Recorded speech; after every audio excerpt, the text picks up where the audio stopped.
Well, good morning, ladies and gentlemen. I am Friend Chad Pearson, and welcome again to my channel. It is October 19th of 2025. Happy Sunday.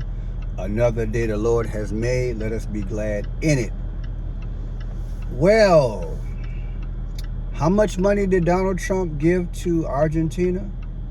I don't want to aggravate you this morning, but it comes at a time during a government shutdown. And yes, like I said in my last video, the possibility of government assistance being held back for November. Checks don't go out. Man, what a scheme. And what a kick in the you-know-what. And I'm sure it doesn't matter if you're Republican or Democrat at this time, because if we could all redo November 5th of 2024, would we? Could we? The way we were? Yeah, Barbara Streisand. Could we? Would we? The way we were. People, it's all a playbook. It's all a playbook. Now, I participated, that is, I covered the No Kings protest yesterday. And after doing the research on the video I did this morning about the economy and food stamps being cut off, if the government doesn't open back up in November, I'm like, you know what? Does the protest even matter? Look, I'm going to keep it real. Does the protest even matter? Or we say Black Lives Matter, White Lives Matter, everybody matter. Why don't we X that out and say, what's the matter? What's the matter? What's wrong with this picture?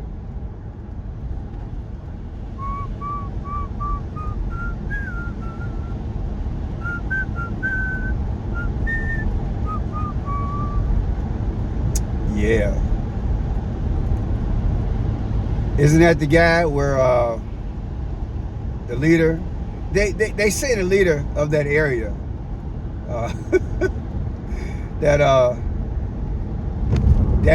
he reminds people of Donald Trump.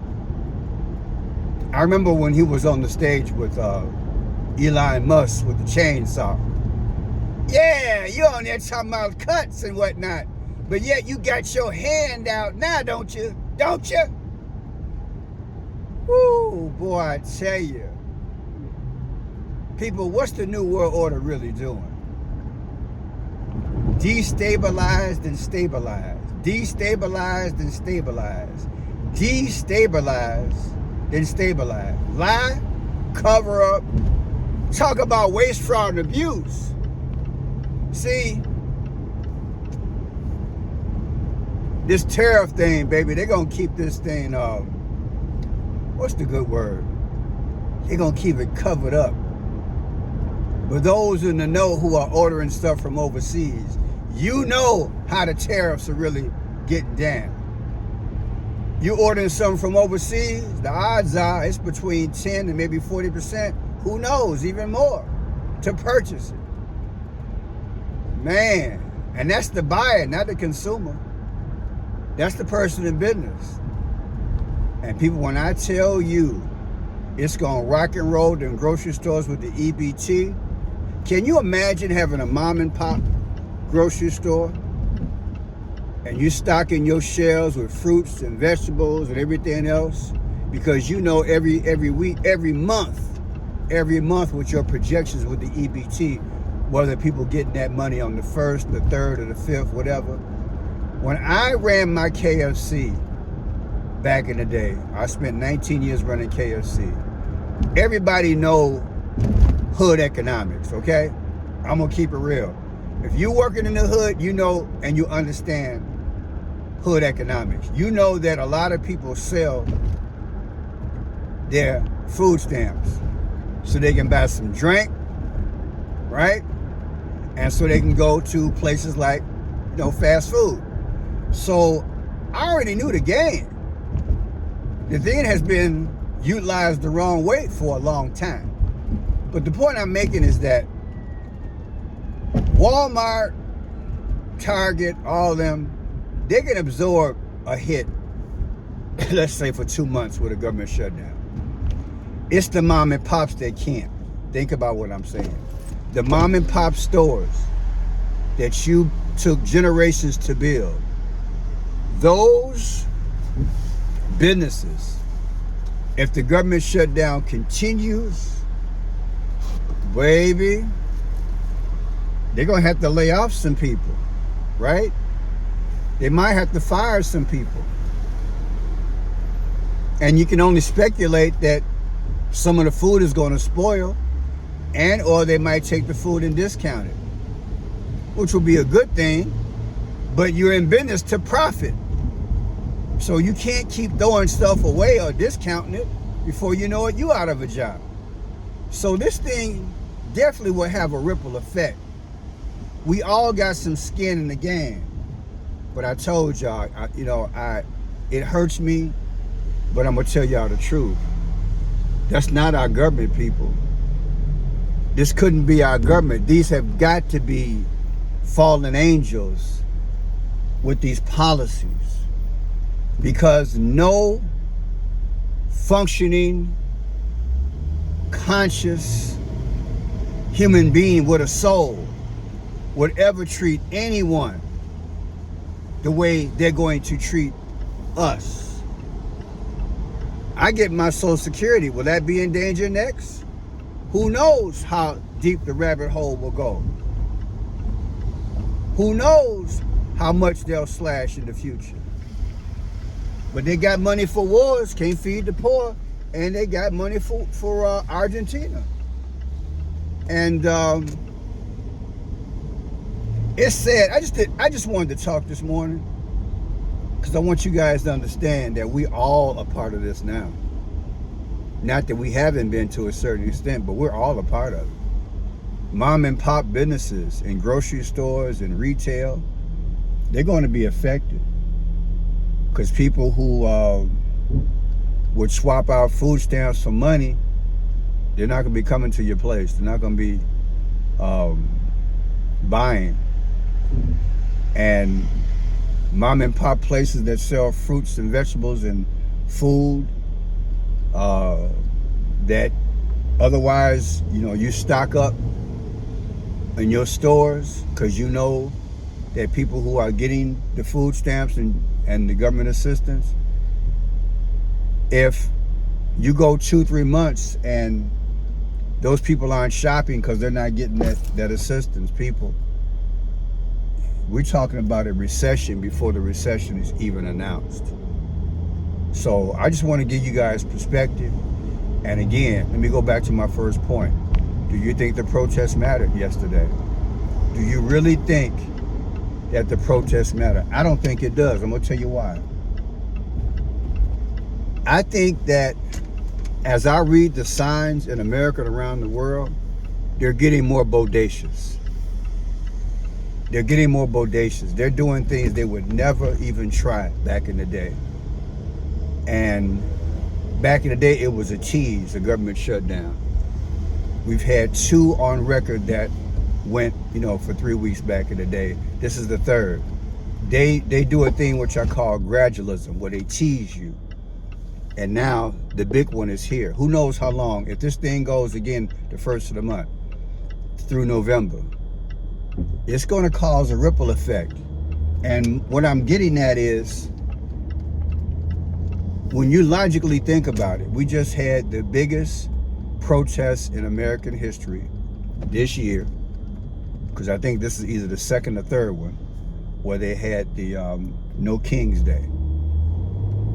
You would think, as you anticipate these type of protests, that the government would be scared of you. Think about what I'm saying. You would automatically think that the government would be like, you know what? I got to keep this government open. We got to reach some type of amends. We got to reach some type of compromise here, because we're going to have millions of people around the United States protesting with no King's Day. And we got the midterm coming up. If I want to hold on to my seat, people do have short memories, but hey, if people don't eat, the memory arguably becomes longer. And I'm not going to risk my position as a politician to not come together and keep the government open. Understand what I'm saying, people. To be that bodacious and allow the government to be shut down in the face of the largest protests, arguably in our lifetime, that means they got everything in the bag already set up whereby they don't care and it doesn't matter how many protests you make. It just becomes an exercise on our part with the illusion that things are going to change, that we're going to get the ear of our politicians, but really we're not. That shows you that the New World Order, the Antichrist system, is well in effect. I want you to understand, and I'm going to look at this thing from an analytical point of view in other aspects. The other thing is this: if you can give all that kind of money to Argentina, let me get the number just right.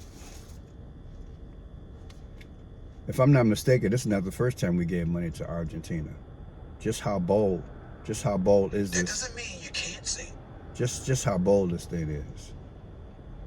It's all over the news this morning and yesterday, right? How much money is Trump bailing out Argentina?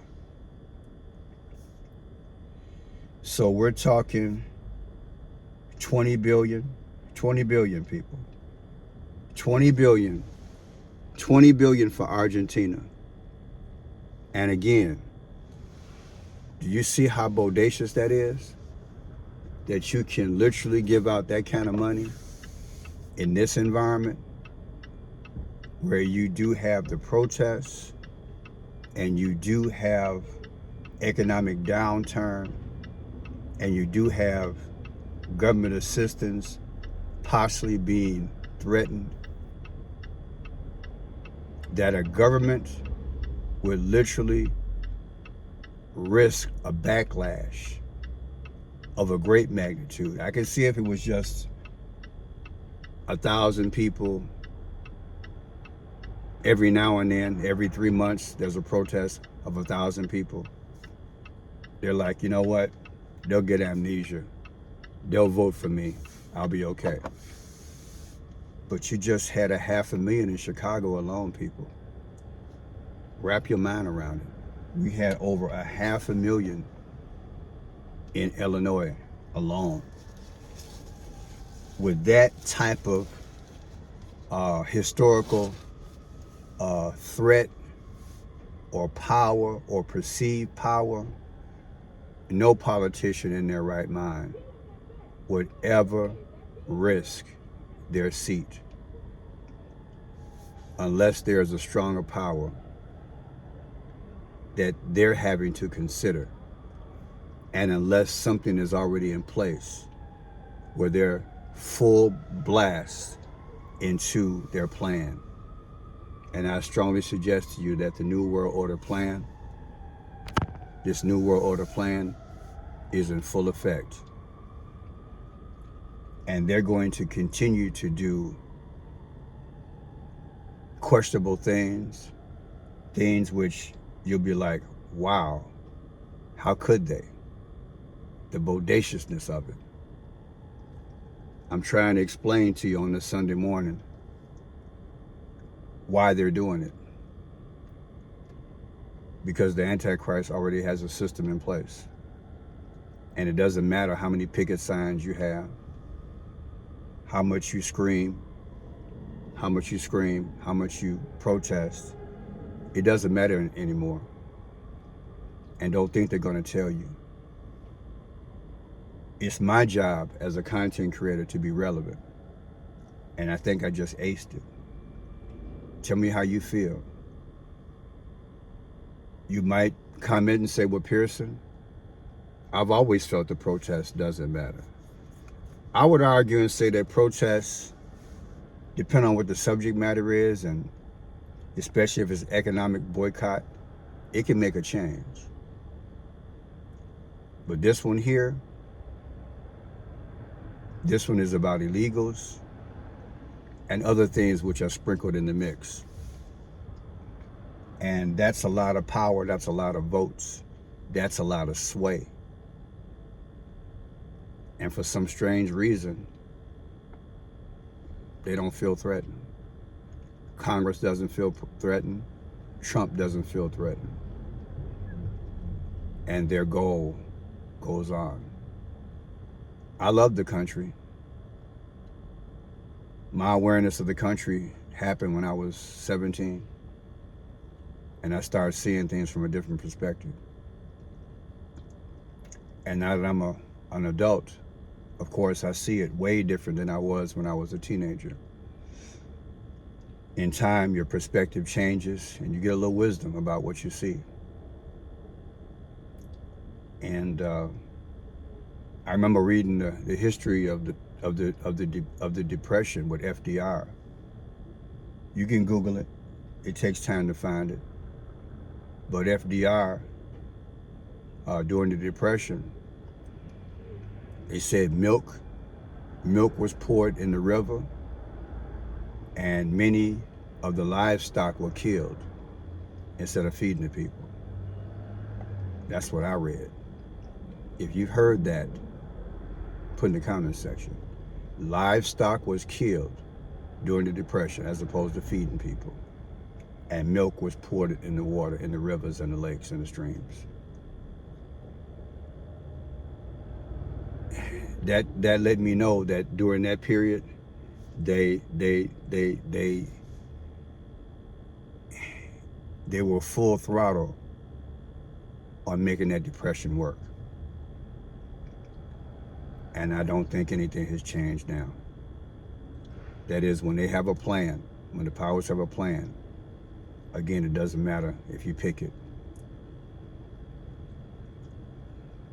It don't matter. My name is Fred Pearson. Tell me what you think. God bless.